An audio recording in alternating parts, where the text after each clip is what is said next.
എൻ്റെ കൂട്ടുകാരെ ഞാനേ ഒരു കാര്യം കാണിച്ചു തരാം. എൻ്റെ സിസ്റ്ററിൻ്റെ ഒരു പരിപാടി 24 മണിക്കൂറും അവിടെ പോയി കിടക്കുമെന്ന് പറയും. 24 മണിക്കൂറെന്നല്ല, വീട്ടു ജോലിയില്ല, ഒത്തിരി ജോലിയുണ്ട്. കാരണം വീട്ടിൽ ക്ലീൻ ചെയ്യാനും എടുക്കാനൊക്കെ. അപ്പോൾ ഞാൻ ഒരു കാര്യം കാണിച്ചു തരാം, ഒന്ന് വെയിറ്റ് ചെയ്യും. കൂട്ടുകാരെ കണ്ടോണേ ഞാൻ വീട്ടിൽ പിടിച്ച് കാണിക്കും കേട്ടോ. മിണ്ടല്ലേ മിണ്ടല്ലേ.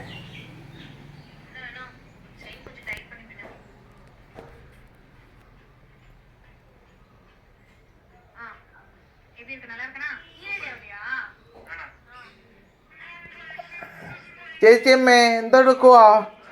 ജ്യൂസൊന്നും ഉണ്ടാക്കിയില്ലയോ? ഞാനിതൊന്ന് കാണട്ടടാ. ഓ, ഇത് പറഞ്ഞാൽ മനസ്സിലാകത്തില്ലല്ലോ. എനിക്ക് ജ്യൂസ് ഉണ്ടാക്കി തരാമെന്ന് പിന്നെ പറഞ്ഞാൽ മനസ്സിലാകത്തില്ലയോ? ഇങ്ങോട്ട് വാ,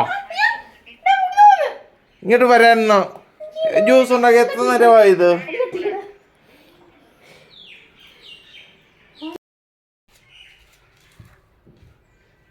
ചേച്ചിയമ്മേ, ആഹാ, ഇതുവരെ എഴുന്നേറ്റില്ലയോ?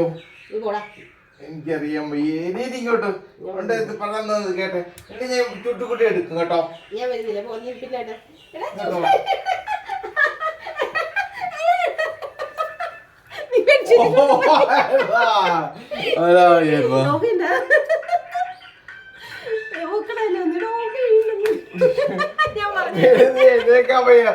എവിടുത്തെ ചേച്ചിയമ്മയാ? എവിടുത്തെ ചേച്ചിയമ്മയാ ഓടുന്ന ഫലം കേൾക്കാനും വയ്യ.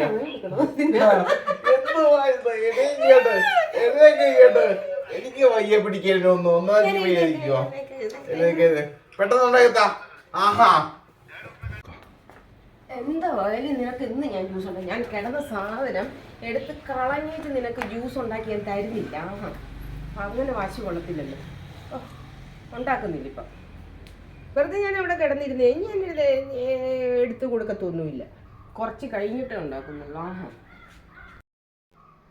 ചേച്ചി നീ ഷൂട്ട് ചെയ്താലും കുഴപ്പമില്ല, വ്യൂവേഴ്സ് എല്ലാം കാണട്ടെ. നീ എന്നെ ഇവിടെ ഇട്ട് വലിച്ചിങ്ങനെ കൊണ്ടുവന്നില്ലേ? ഞാനിപ്പം ചെയ്യുന്നില്ല, ജ്യൂസ് ചെയ്യുന്നില്ല. ഞാൻ വെറുതെ എടുത്താ. ഞാൻ ഇട്ടാലും എനിക്ക് പ്രശ്നമില്ല. ഞാൻ എല്ലാം ചെയ്തിട്ടല്ലേ ഇവിടെ വന്ന് കിടന്നത്. ഞാൻ വരുന്നില്ല, ഞാൻ ഇട്ട് തരത്തില്ല. കഷ്ടമുണ്ടെന്ന് പറഞ്ഞില്ലയോ? നീ പിടിച്ചോ, ഞാൻ ഇട്ട് തരത്തില്ല. ഒന്ന് വന്നേ അങ്ങോട്ട്. ഞാൻ ബില്ലെടുത്ത് അടിക്കും കേട്ടോ. ഇല്ലെങ്കിൽ ബില്ലെടുത്ത് അടിച്ചാൽ ഞാൻ ഇപ്പം തരുന്നില്ല, ഇച്ചിരി കഴിഞ്ഞായിരുന്നുള്ളൂ. പോ.